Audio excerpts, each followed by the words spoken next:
All right, welcome to another commute. We're going to title this 3D printing and stuff. So, and the stuff will mean, obviously stuff. Stuff for 3D printing. Stuff, well, stuff to do with. I was thinking more of stuff to do with 3D printing, because we're a gamer group. Go figure. So our subject is gaming, which obviously 3D printing doesn't really apply to video games much, except that it does a little. So it does a little bit. It does. You could custom print yourself Yep.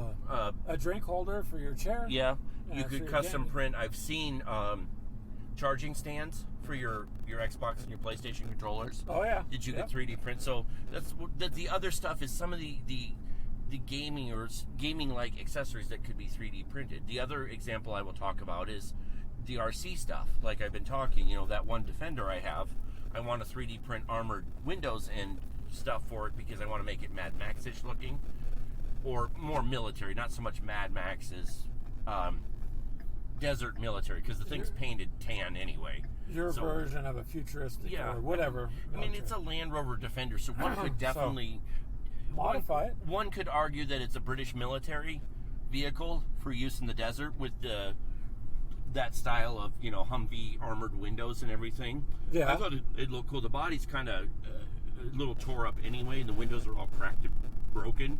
So I mean, really, if I 3D print both sides of the window and then just poke holes through the body to put the screws through and screw the plates through the body, one, I don't have to worry about replacing the plastic on the windows anymore. And it'll look cool. Like plated armor. Yeah, it'll look. And if it rolls over and it cracks it, I'll print another one. Who cares? Probably wouldn't crack though, because the printed stuff is. The printed is pretty good. It's pretty sturdy. I mean, it's going to be a little thinner, so the right kind of impact would crack it, but it'd have to be the right kind of impact. You definitely. It has to fall over on its side and hit a rock or something right on that point to actually crack it. But there's a lot of little accessories. Now, other accessories, like there is, looking at the 3D print files online, there is tons and tons and tons and tons of mounts for GoPros for all sorts of different things, including mounting them to your RC. So we could 3D print mounts. Now, yeah, you just got a 3D printer. I got a resin 3D printer, so I'm working on resin 3D printing. You're still using D's SLA, PLA, whatever printer, which is good for printing big things. Yeah, it works pretty good on printing the castles for the game. Yeah, it can definitely print. But it does not have the detail level. The detail level is definitely not quite there. And doing the resin 3D printing, because it's such a different process, I've learned a lot about 3D printing and 3D design. Basically, we'll say 3D design because really that's what it is. I'm by no means an expert. I'm still very much a beginner.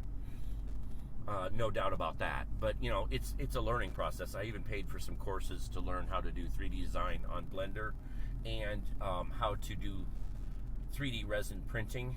And actually, that's smart though, Clint, because then you don't got to guess. And why not learn? Because so many things, especially with the RPG stuff you do, tabletop gaming, war gaming that we do, there's the printing for us is part of gaming. Mm-hmm. So it's just a natural step up. And I mean, the overall goal is for us to design terrain like we've been talking about for 2-3 years now, 5 years, since we started working together. So at this point, back in 1889, something like somewhere back when, the turn of the century. Yeah, feels like we've been talking about a long time, and and we have ideas, but see, you have to have something to bring the ideas to life. Sorry, didn't mean to cut you off. You're fine. You're right on target there. So it's a matter of now is the time to start doing it. So I want to do 3D, or I want to do 15 millimeter terrain for like Flames of War and Team Yankee. I mean, my printer is capable of printing small building. Heck, that one warehouse that I have, the one factory building I even have, I can print one on my 3D printer. Obviously, we don't want to copyright stuff, but... Well, if you're making your own things for the game, you're not copyrighting anything. Nope, you're just printing your own stuff. So my thought was to design and 3D print the test and then go ahead and still resin cast, or cast in silicone mold and resin cast it based off the silicone mold, because then you're not straining the 3D printer to constantly making copies of something. Not that the 3D printer is slow by any means, mine's pretty fast, but I think if we had 2 or 3 molds, if we need to 3D print something for a sales order, it could be 3D printed and done, but we could just keep casting molds, let them cure, reuse the mold, let it cure. Oh yeah, you know, take way less strain off your machine. And really, if it's something where I have to print, like say a terrain set, let's say a 5-piece terrain set, that each piece of terrain is the size of my print bed, obviously it would take forever for me to print it, whereas I can just put it in a tray, dump some liquid, silicone resin in there. It's done in 10 minutes. Silicone mold, take an hour or 2 to cure it. Now I've got a 5-part mold that I just mix the resin and pour in, and I can completely cast an entire terrain set to sell right away. So I could do 3 to 5 at a time, put them up for sale. Once I get down to maybe 2, cast 3 to 5 more, then I don't have to rely on the 3D printer, but the 3D printer is there for designing. Well, that works, because once the mold is made, the resin, because we've already made some things on our own. I've experimented actually making, the mold is a little expensive, but if you're going to use it to mold something that's yours, you can sell, you'll get your money back. Now, the resin, like Alumilite, it cures in it's done in like 3 minutes. Yeah. Literally, you have a minute of mixing time, and then you pour it, and in 3 to 5 minutes, it's a solid piece to take out. Alumilite does sell a 3D curing resin. So I'm going to look into that. They do? Or a UV curing resin. UV? Okay. Yeah, so you still got to mix it, but you cure it with UV light. So very similar to what the resin that my 3D printer is doing. See, I didn't know that. I've been using their Part A, Part B stuff. Yeah, so have I. Which is awesome. But the thing I like with their Part A, Part B is because they have some resin that you can use to, the best example is make a snowmobile mud flap. They literally show you the one resin, and they make a snowmobile mud flap with it, which means it's flexible, it's rubberized, it's got a lot of flex and give. It's not going to wear or break easily. So if we had terrain pieces that we know there's a risk of it falling off the table or something, we can use that resin to cast those terrain pieces in, because you can still sand it, you can still paint it, you can still do a lot of stuff with it. It's not true rubber, it's not like a tire or anything. It's solid. Almost plastic. Almost, yeah. So that would be the smart thing to do with that resin. Now that resin's a little more expensive, but you cast enough pieces that you're selling, who cares? At that point, it'll pay for itself eventually. It's actually not that much more expensive. It's like $10 more than the regular resin. So it's not really that much, for the same size bottles. But that one mixes a 50-50 mix, so it's a 1-to-1 ratio. And I really don't like 10-to-1 mix stuff. I'm going to try to get away from 10-to-1 if I can. It confused me, because you got to break it down sometimes. So I just, the easiest way for me, Clint, was this. Now, this might sound cheating, but so the piece that I made, the broken World War II house, right? Yep. Well, what I did, you guys, is I took some clay, handmade a broken World War II house, and baked it, and then I took it and made a mold. When I got the mold made, I was like, how am I going to figure out exactly how much resin to use? So what I did, Clint, is I filled the mold level with water. Mm-hmm. Then I dumped the water in a measuring cup, and then I poured it into the little shot cups, and it said, okay, 2 full ounces. So then I knew I needed an ounce of A and an ounce of B. Yep. And it's something like that. So you can do it that way. Yeah, and that's kind of how I do it, so that makes sense. For a 50-50 mix, it worked out great. So. There's, of course, a giant mathematical formula to calculate. Yeah, but I don't. First of all, the interesting, now, slight tangent, and I do mean slight. The interesting thing I've seen with all these mathematical equations and formulas is, yes, you can use the mathematical equations and formulas to try to figure out what you need and how you need it. Or you can do like we did and just dump water in and dump into a measuring cup, and there you go. This is exactly what you need now. You figure out it. And problem solved. I don't understand why people go to extremes. I mean, if you love math, great. I do not love math. I don't hate math, but I don't love math. I'm not going to use a formula to figure out an area of a mold I made. Like, this fits in it, good. We're going to do this. Trial and error. Usually mixing resin 2 or 3 times, you kind of figure out your consistency and your mix ratio, and then you just write it on the mold. Because most of the silicone molds, if you use a felt tip marker like a Sharpie, just write 1 ounce this, 1 ounce part A, 1 ounce part B. Yep. And it's on the mold. Well, I had no choice, because I'm looking at how do I figure this. And I thought, no, I'm just going to throw water in here because you can let the mold dry. You know, turn upside down, it's going to dry, but won't hurt your mold any. No. And it gave me exactly. And then what I would do is I took a those popsicle sticks that you get in bags. So when I poured the resin in the mold, I just ran that over the top, leveled it off, and boom. When it cured, I had a piece. Now, I did sell enough of those to actually pay back. I earned the money back on the mold and the resin. So that's good. So I got to learn. I got to make a piece for myself. And I didn't make money, but I replenished what I used. Yeah, exactly. Yeah, because with shipping, I mean, if you sell something for $3 or $5 that costs you $2 to make, and resin's not cheap, so it's about $1 an ounce, really. Yeah, the good, yeah. Now, the other thing I told you before, I'm looking at that UV resin that I have for the printer. Can be, I'm trying to see if I can pour it into a mold and UV cure it in the mold. So some of the smaller pieces, like the islands for Sails of Glory, or even, what is it? Oh my God, Oak and Iron. Thank you. I couldn't. Question though, will the UV light cure it all the way from the bottom to the top? That is what I'm wondering. I have to figure out the process, because those I know you can do in stages. So my thought is, never mind. Small mold, pour some in, cure a little in, cure it with the UV light for like 2 or 3 seconds. Pour some more in, cure it until the whole thing. So it's basically just cured enough that you can get it out of the mold.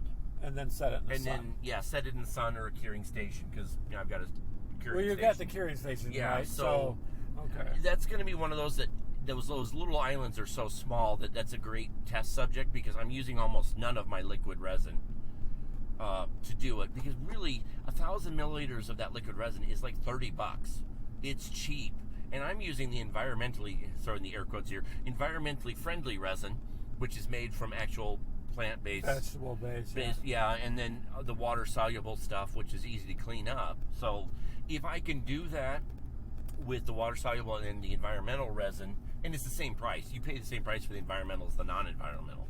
So really, there's no benefit to it. So far, from what I've seen online with the tests and stuff, they all cure about the same. You just got to adjust your cure times. You got to reset the printer a little bit to compensate, because the water-based and the eco-friendly is a little thinner. So the cure time is a little different. But you set your layering about the same. Now, the 3D printing stuff, that the quality is so much better, because you can print finer levels, finer layers. Sorry, couldn't think of the term there. And it gives you a much sharper detail. Not saying the other way is bad. I just never really liked the PLA stuff for the fact of the way it comes out. Now, the PLA is PLA, SLA, whatever. I can never remember all the acronyms for it, but they're much more durable. They definitely can handle falling on the floor a little easier, for sure. Yeah. But the sample miniatures that you did, the detail was so phenomenal that the regular printer and the printer that we're using is a Creality. Okay. 3D Ender Pro. So it's a good printer. It's not a junk printer. No, it's good, and it does big stuff well. And it will do really nicely things like dice towers and such. And some depends on the files you get too, because I noticed that we did a test run on the dice tower, and Keegan bought the file, so whoever created the file, it wasn't completely, there were some gaps and stuff in it. Yeah. Now, the ones from Modifius, when we printed out the call to arms, you bought those files, there were no gaps. Matter of fact, those pieces probably used too much, and they're solid. The walls are solid, there's no hollow stuff. I don't even know if you stood on the castle pieces with the top, you probably wouldn't break it. It's literally detailed, about as detailed as you're going to get with that. But that's it. I think it depends on the files and the nozzle, but it's still not going to match what your thing does for detailed on miniature stuff. There's just no way.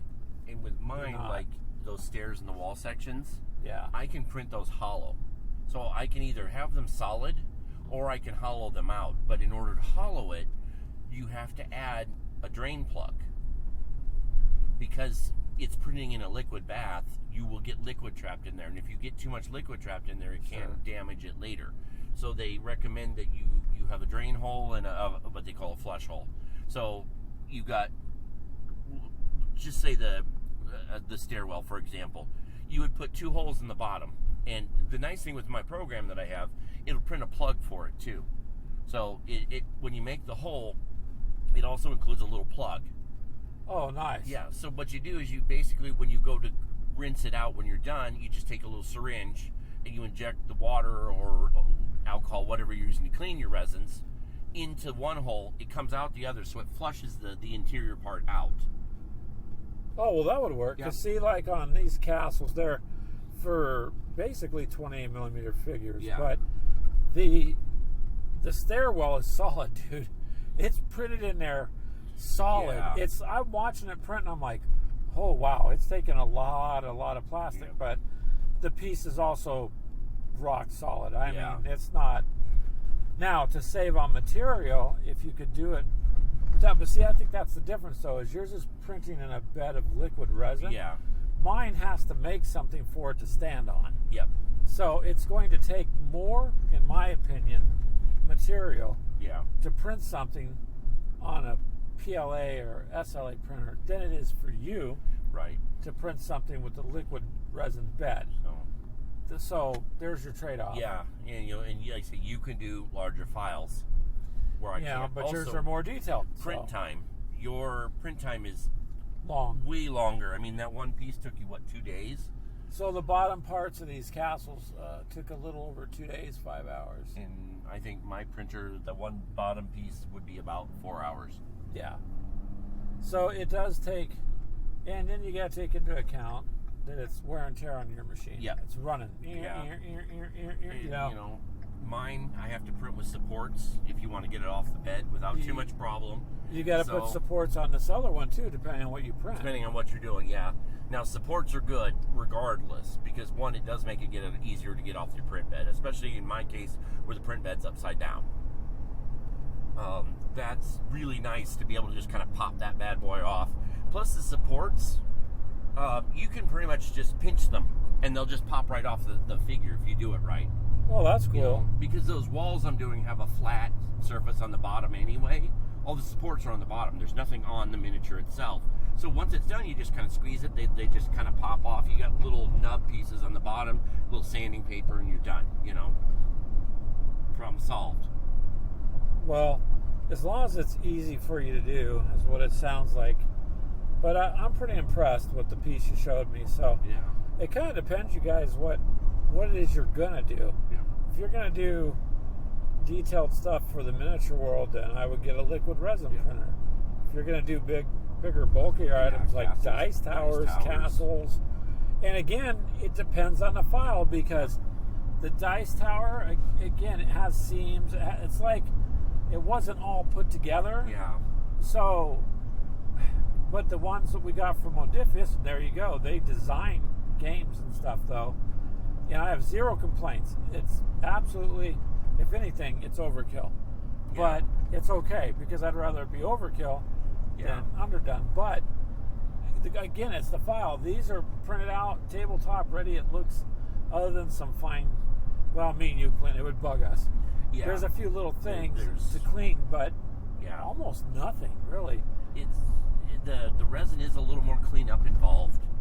It's not hard, but it is a little messier because you are dealing with liquid. You're dealing with really watery. But see, liquid. When it dried, I'm betting your texture, like the bricks and stuff, would be smoother. I just meant for cleanup. It's because whatever I have in the print bed can be poured back in the bottle or filtered into another bottle. Because really, you shouldn't put it in the same container, but I'm having to right now because I only have the one container. But because you can contaminate the print bed stuff.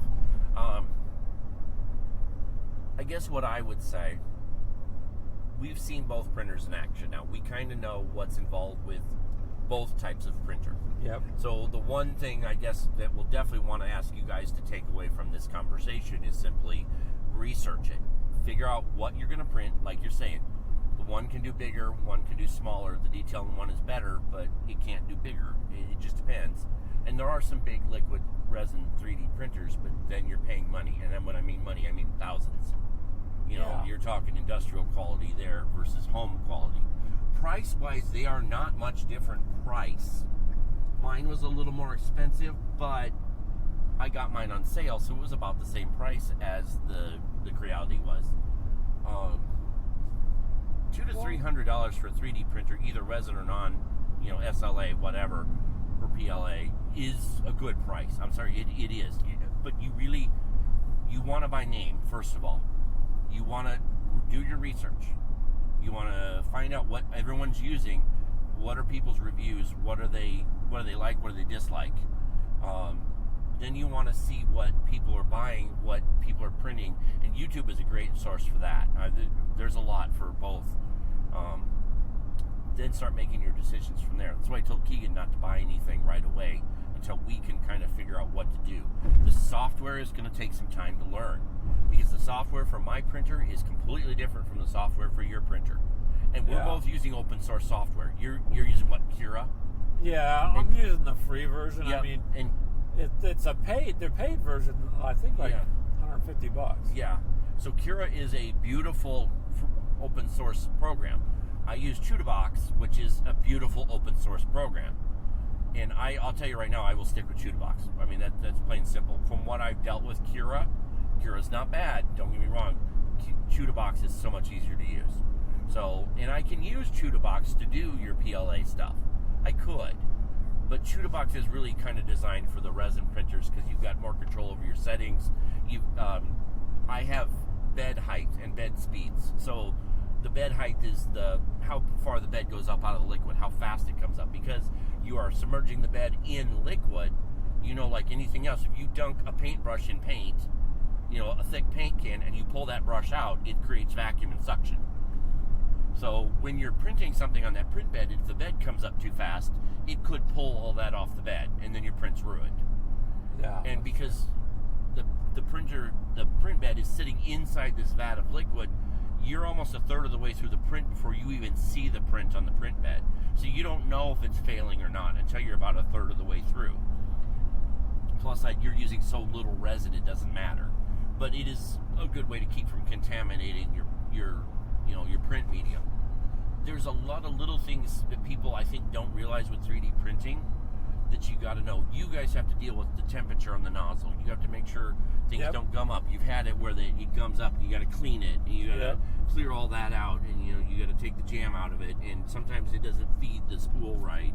They all have their own quirks, man. They all do. Yeah. And it's really know your quirk. I said also I'm doing some online courses that I paid for, actual courses on some of this to learn how to use things. And that's just to learn to use the free software. It's that's a good idea, Clint, because honestly, you guys, some of this stuff is like, unless you have time, we've got hectic schedules. Yeah. So I don't know about you guys, but for me, I already got enough stress. One, the job, and there's things you got to do family-wise, and then things happening in the world and in the area around you. Just everything is stress. So trying to find time to be left alone and learn is hard to do anymore. So if you could take courses, because I know Cura, for instance, enough to slice programs, but I don't know how to 3D design something. I want to be able to design my own object. And that's why I want to learn Blender. And I bought a course that teaches me how to use Blender, because Blender is a 3D design and animation program. You can create STL files from it. Now, is it probably the best for STL files? Probably not. So I may have to look at another software to import the STL file into, or I may just find another software that's worth spending the money. But some of the professional ones, like the 3D Form or whatever it's called, I'm not paying $600 a year for it. I don't own a business. If you're making thousands a year or something now, you can. I mean, sometimes people get lucky and they make something and they sell, a ton of stuff. But ours is more first to make stuff for ourselves, and then, I would like to be able to make at least enough money to cover the cost of making our own things. I didn't think the one object I designed is gonna, make me a millionaire. It might, but it did sell enough to cover the $30 for the mold and the $30 for that. Now I had to sell a few. I only sold them $5 each. Yeah. Because people have to pay for shipping. You guys got to remember that. So, there's just some price points where they go, well, geez, all total, I've got to pay $10. I'm not doing it for that. Yeah. And you can't blame them. So, yep. I don't know. I got my money's back, and I thought that was worth it, and another bottle set of resin. So now I'm ahead of the game. I have my own piece for gaming, and I have some extra resin. Now I can just make whatever. It's all been paid for. Yeah, exactly. And that's kind of why I wanted to silicone mold a lot of the objects, because you just mix it, pour it, walk away from it, let it cure. Yep. You know? And so I don't want to strain my machine, nor do I want to have to boot up the computer every time I need to, do something. Now, granted, I can keep the files on a zip drive or whatever, and my machine, I can actually hook it into my network, and I can just send the files to it from the computer, which is beautiful, but I'm not at that point yet where I can set that up to do that. That'll be nice, but again, I'm not doing manufacturing with my 3D printer. I'm doing design with it, casting in silicone, and then mold making from there. I think mixing the two is the smarter move. There might be just a slight bit more cost involved and a little longer time to make a piece, but I'm selling stuff I've already made, so it's not like I'm print to demand at that point, I guess is to say. I don't feel personally print to demand is good, because one, you could run through a bad batch of resin. You could have a bunch that aren't working. Now your 2 to 3 day turnaround time might be a week while you wait for resin to come in, or something happens with the machine, now it's not working. Casting in a silicone mold, the mold's there. Eventually the mold wears out after 1,000 prints or 1,000 copies. After a long at least time. A few hundred, and you've got the resin. You just mix the resin. If you make 3 to 5, we'll go back to the terrain. So maybe I make a set of 5 terrain pieces. If I make 3 to 5 of those, put them up for sale. When I get down to 2, make 3 to 5 more. Yeah. So I've always got something. If they don't sell right away, you don't have a bunch of it sitting around. You only got a few. You may get an order for 10, but if you list it for only 5, you're not going to get an order for 10. That's the key. If someone wants more, they can email you and say, hey, can you do 10 of these? Yes, I can. It's going to take me a week because I'm going to have to cast these. That's, I think, the smart way to do it. So we're going to throw customer service into this, because really, if you can work with your customer, they're going to buy from you. They're going to buy from you again. They're going to tell your friends. So we're word of mouth advertising. I mean, you want to do some advertising, because that's just the way it works. But like you said, we're trying to make enough money to support it, not make millions of dollars. At this point, no. We can't. No, I'm not opposed to it. I'm not opposed to $1 million. That might happen on its own. But realistically, if I can save money building my own terrain, and we can have a lot of fun gaming, and we can certainly post the crap out of the stuff we make on our terrain in our videos and on the Facebook page and everything else, and then that's free advertising anyway. I just can't see, if it gets to where we're making enough money on sales that we have to get more production, we'll just make more molds. Maybe hire another person to help cast molds. I'm sorry, the silicone's not that expensive. It's not hard to make. If it gets to where we really have to do a lot of casting with stuff, worst case scenario, we'll take some of the designs, I'll throw them into the forge, into the clay, the Petrobond that I have, and I'll just go ahead and heat up some aluminum, and we'll make aluminum pieces. Then we'll just kind of polish them, and I've now got a solid aluminum blank that I can cast 1 million freaking resin molds from, silicone molds from, without losing detail or anything. It's only because silicone starts to tear when you pull molds out. Especially when you're constantly flexing it all the time. It dries out. It's, you can, I don't want to say oil it, but you can add stuff, cover the silicone and stuff to help keep it moist, keep it conditioned, but eventually flexing and bending to try to get stuff, eventually the silicone is going to just break. It's the same as a piece of paper. If you keep folding a piece of paper over and over again, eventually it will pop apart. It's just going to happen. The best thing to do, I think, is when you get a piece of resin that's cured and you look at it and go, wow, this is how I want the model to look. You put that piece away. Yeah. So when the mold goes bad, you have a piece that you can make another mold of that's exactly what you want.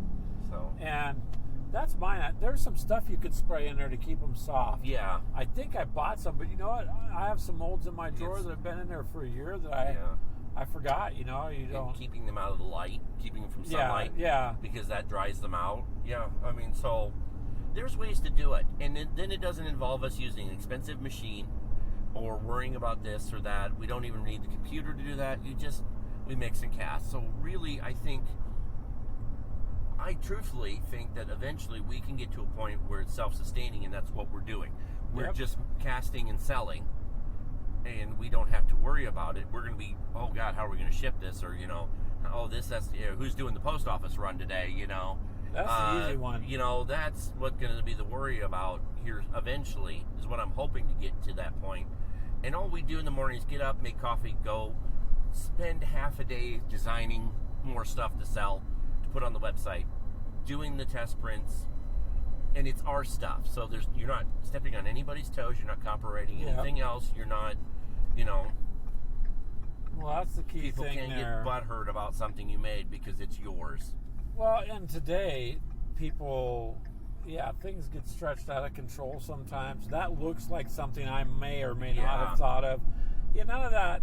That's just at the point where if you can design it yourself, it's yours. And you've got the paperwork at home showing you designed it. I mean, it is what it is. And so, like the pieces I made, there's no other pieces like that. Clint can tell me. He's never run across nothing like some of them tank traps I made. Yeah. I've never seen nothing like that. So they're unique, but then again, they're unique to us. It's not. So with the printing and such, a lot of it is, in a nutshell, figure out what you want to print, and then find the printer that's appropriate for what you're going to do. And if you plan on selling, then you've got to take into consideration costs. Yeah. And for right now, I don't know. Do the best research you can. Is all I can say. We got two ends of the spectrum going now, and we're literally learning as we go. I've got some resources that have been helping me with stuff that have been great resources, and just from Facebook groups, asking questions, whatnot. You guys want to ask us questions? We'll answer what we can. Yeah, we answer questions on other stuff people ask. Yeah. So I mean, the only thing we're real experts on is a lot of the gaming stuff. But, we're beginners. Sometimes getting advice from a beginner is good because then you maybe know what to do or not to do. And that's why I always reach out to people about, hey, did you do this or right? Well, they're like, well, do this, but watch out for this. I always had a problem with this or, this. And it's like what I'm doing with building the RCs and stuff. I've got the resources. I'm slowly building my own. I've got not a ton of money into it, and I can build it the way I want. So the cost is going to be friendlier, I guess you could say. And I'm going to have a lot of fun with it. I mean, when we were running the RCs, that was a blast. I'm sorry, that was just a lot of fun. And those were pretty much the stock out-of-the-box RCs. Yeah, we could probably tell you a secret. Our commute was to drive out somewhere to use the RCs. So we are doing a commute episode now, yes, but it was we needed a break, to be honest. Had to get out and do something. I drug Greg along because one, I haven't had a chance to test that used one I bought, and it performed amazingly. I understand why people like it. And it was just fun to spend, we were an hour and 15 minutes. It was just nice to get away as friends and do something. Yeah, so we don't really get a chance really to hang out much all the time, but I've definitely got to do a lot of cleaning though. They're a bit dusty, but that was still doing the burnouts. I'm sorry, mine's going to get dusty doing the burnouts and the donuts.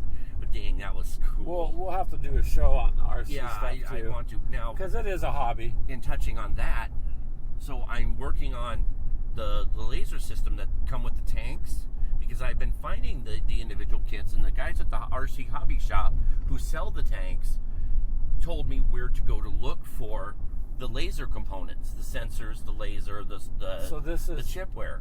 And then he told me how to build the rotary for the turret because you're not using the tank turret if we want to put them onto the RCs like we want. So at this point, we can design a housing with the 3D printer, 3D print a housing that holds the sensor on top, has a rotating barrel assembly in the bottom for the laser, and then you just drop it into your RC and strap it down. Now we've got RCs with laser tag units, for lack of a better term, the infrared tag units, and we can do battle buggies, so we can just armor up RCs like Mad Max vehicles and go to town. And just go to town. And print what you need to put on them. Yeah. Print the pieces we need, and God knows I could print some really nasty armor for the front of an RC car. Because they make bumper files out there for just generic RC bumper files, and you just modify or you make pieces to add to those files. A lot of the RC bumpers and stuff, they're pretty generic, similar design. There's not a lot of offshoot to it, so it's really easy to make stuff that you can attach to it, like ram plates and whatever.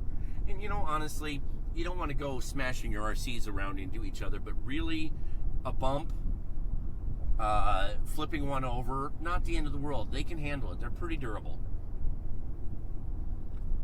Yeah, I was pretty impressed today. But that's the thing. If you got a printer, you can. Now, here's the other thing. You're talking about printing them for your RC cars. Yeah. I've seen some of the people on YouTube who know far more than we do. They print their own printer pieces. Yeah. They build their own. So, literally, they print their own replacement parts, except for the certain ones that run on, like, the wheels. You got to order the wheels. But they literally print all the other stuff. Or upgrade parts. And they upgrade parts. And some of it, one guy I just seen the other day, I was going through some of the videos, it's all like a purple. All of his parts he did in purple. Yeah. So he has all these custom effects on his 3D printer. Now it looks fancy pants, So you can do that too and save money in the long run, and you can make it how you want it. 3D printers are a lot cheaper now than they were before, but I would stay away from, the $50. I've seen printers $49. I'm like, I think you're gonna get burned on that. I think you might get a print or two out of it, but I think you'll be. Yeah, I agree with you. I think that becomes for a beginner. I think that becomes more frustrating than anything else. Yeah. Invest in one. Research and invest. $200 to $500 is not wasted money. I've never seen any printers in that range that were really a waste of money. Not saying you don't get a bad printer every now and then. Something's not built right. Well, you get any new part. You get anything. Anything. You can buy a brand new car, drive it off the lot, and you could blow the engine because somebody forgot to put oil in it. We worked at a company that towed cars. Yeah. So that's not the most realistic analogy, but really that's the point. Got cut off. That person just made a left in front of us from the right-hand lane. Yep. We're in the left-hand lane. We stopped. They're in the right-hand lane next to us on the right of the vehicle. Yep. And they made a left in front of us. But they thought it was okay because they had their turn signal on. I'm like, what the? Jeez. So that's the interesting thing with driving too. So a good example I was going to say, the 2003 Escort that I bought, brand new from the dealership, 4 months down the road, the ignition coil burned out. Now, granted, it was covered under warranty, but, new things fail. So that, you just never know. Just get what you can afford without bankrupting yourself. If you put yourself in a bind, then you're not going to enjoy it either. So. And bigger is not always better. I'll admit that. I bought a bigger one to start with only because I knew I was going to do multiple prints at one time. So the printer I have has a smaller version, and a lot of people start with that smaller version. And that smaller version is only $299 new. I mean, really, that's not bad. And although it would not have done what you knew you were going to do with it. So that's the case. It would be. You were doing I researched it, and I knew. Well, and it did help that the bigger one was on sale. I mean, I bought the bigger one for the price of the smaller one because it just came out. There was a 48-hour sale on Amazon. These people stopped. Sorry. Yep. No, you're fine. So, I mean, I got lucky. Let's put it that way. You get deals like that. But I knew what I was looking for. So, would I have bought it if it had been the regular price? I might not have bought the bigger one. I might have just stuck with the smaller one and upgraded to it. But then I'd had two printers at some point. Yeah. Which is not always a bad thing, but no, because when you start making pieces and start selling them, you're going to probably need more than that anyway. Yeah, and I knew what direction I wanted to go. Plus, I wanted to be able to print bigger things. I can print really big files on my stuff. It just has to be split into small parts. Well, that's okay. I mean, again, it boils down to get what you think you're going to use it for. Go from there, but do your research. and try to do it smart as you can. That's all you can do. One of the guys I watched, and I don't know his name, but I was just watching his little background story. He was basically a younger guy. He bought a printer, and his printing business took off so good that now he's got about 20 of them running all the time, doing orders now. But what he did is he kept working and then reinvested his money that he made to where now he's not his job is running his prints. And so that's cool, because if you can do something from your home, why not? But that doesn't mean that everybody that starts is gonna do that. So that's all we can tell you: research, and there are courses about getting a business started with 3D printing. But bear in mind with that's an $89 course. So while it might be good information, is it worth investing $89 in? You know, I might down the road, and I paid $129 for my 3D printing course. But that's 5.5 hour lessons with tests. It's an actual university course. The same with my Blender course that I got on sale. That's why I bought the Blender one for $30. But it's a $130 course. I got it at a stupid sale, and I just kept it. I never got around to it. But that's an open source software that does 3D design. I could design 3D, animation if I wanted. That's something we could use for the gaming group later on down the road. Oh yeah, I mean, I think the courses are a good deal. Like whatever you can do to learn. You gotta remember, if it's gonna be a business, you gotta check your local business laws. What they allow you to do, if you gotta collect tax or any of this other stuff. But with any business, it boils down to keeping track of your receipts and what you're doing. And as long as you've got all that together, you gotta remember, starting out, you don't know. You could get very lucky, and some people do, and other people work at it for years and never get past a very small. And you don't have to have a business degree. You don't have to spend a lot of money on business. Look at Rich, for example. Rich never took business courses. He was an accountant. He just understands money. He figured out the rest. Didn't need to go to school for. Now, granted, he went to school for accounting. He was accountant, so he got it. There was some. I'm sure there was some business element to it, but he didn't take a small business management course or anything. He just figured it out on his own. He started that game shop in 2008 during a recession and a massive flood. And it's 2021 now. That game shop is going super strong. We've never had a game shop in this city last as long as his. Never. We've had hobby shops last as long as his or longer, but never a game shop. No game shop has ever lasted more than 10 years in this city. Well, he's built a following, and that's what you would have to do too, is build a following. That's what we try to do. But I don't know, printing, you got to enjoy it too. So I like learning. Eventually it'll become kind of second nature, and I'll know how to set things, and that's great. But that's where the fun part's going to be, the design. Start making our own stuff. And that's what I want to do. And that's I'd like to have our stuff out there. I guess if we're going to leave a legacy or something behind to remember us by, I want it to be gaming related. I want it to be enriching the gaming community, I guess you could say.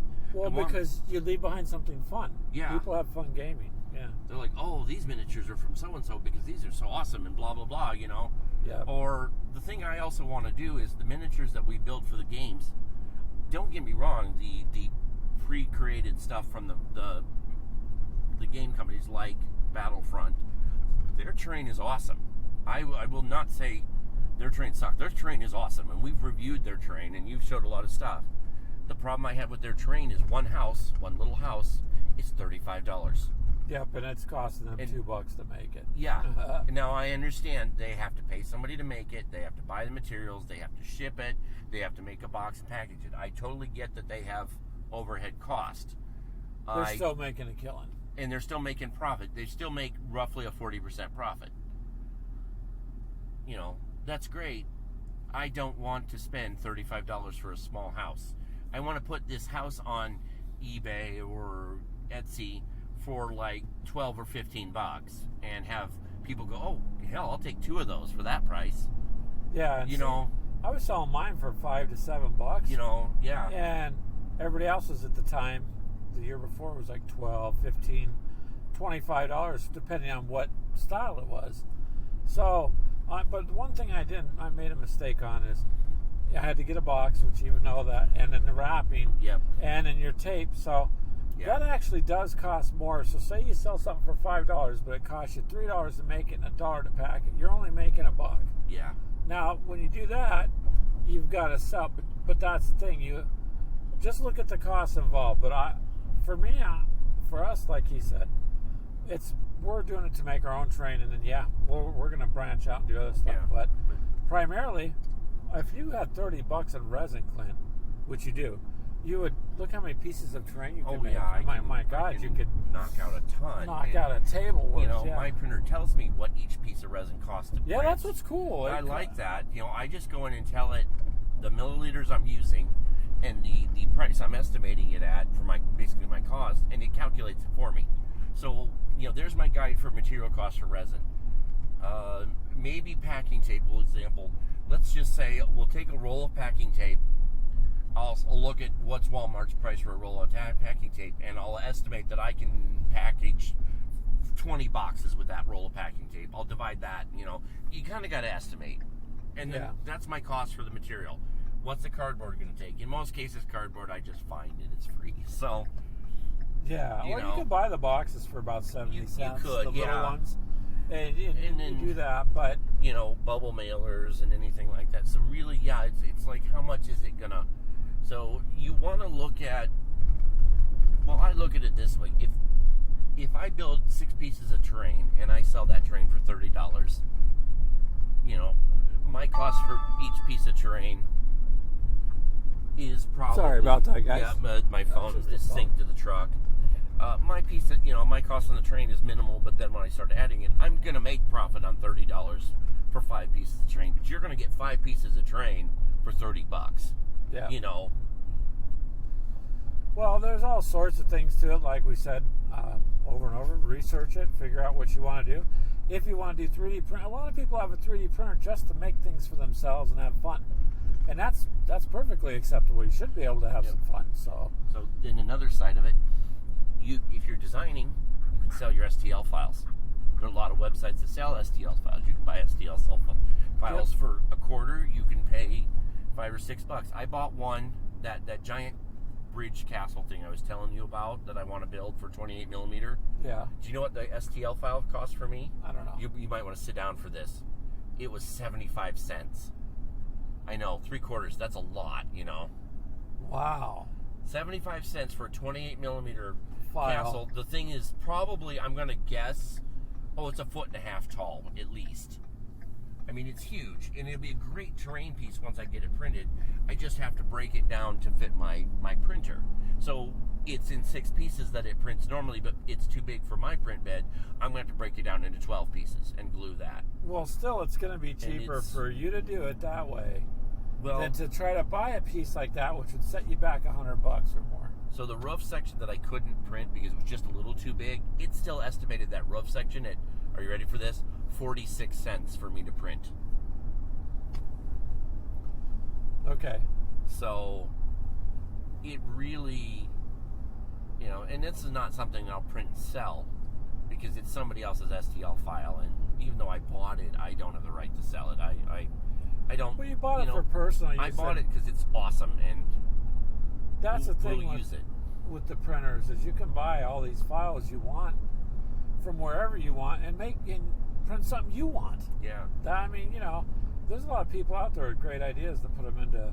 That's what we've got to do is work on the creative end as far as making it. But we're about done with our destination. So so we're gonna wrap this up, and I got a show. Yeah, it was good. Well, I got the show to do in 40 minutes. Oh yeah, the live show. Yeah, I'll jump in on that when I get back home, and we'll chit chat on that. So you guys on a Sunday, join us. Yeah, for sure. 4 o'clock Central Time, and have some fun. Anything else there, Clint? No, we should probably wrap this here. Yeah. All right. Well, like us, follow us, leave us comments, send us questions. You can send it to gamerswithcoffee@gmail.com. We do have a website, gamerswithcoffee.com. Yep. There's links up there for wherever you need to find us at. We're pretty much everywhere. Instagram, TikTok, wherever. Facebook. You can find us. Same name. Same bat channel. Oh, wait, that's a different show. Yeah. So, all right, we'll see you guys later, Clint. Yeah, have a good one. All right, bye.